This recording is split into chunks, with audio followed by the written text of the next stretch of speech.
Hello everyone. Today I'm going to talk about the topic, the production and the transmission of sounds, which is closely related to our daily lives. Think about it.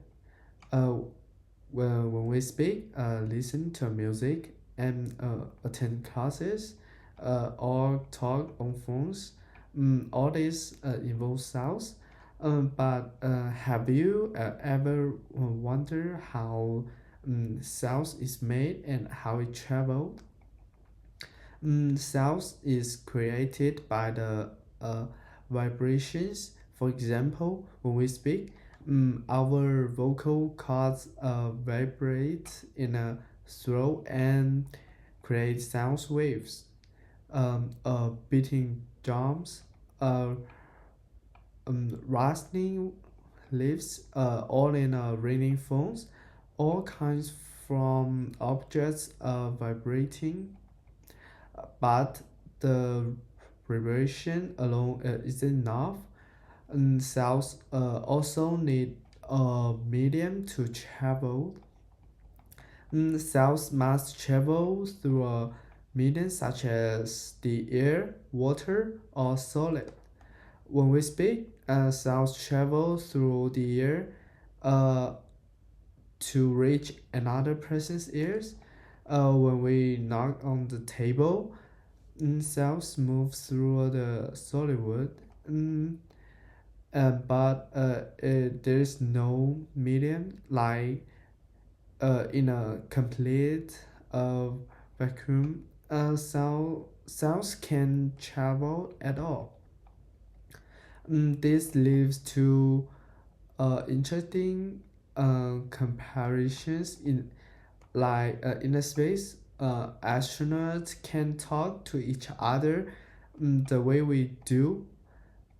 Space is a vacuum with no air, so sounds can't travel.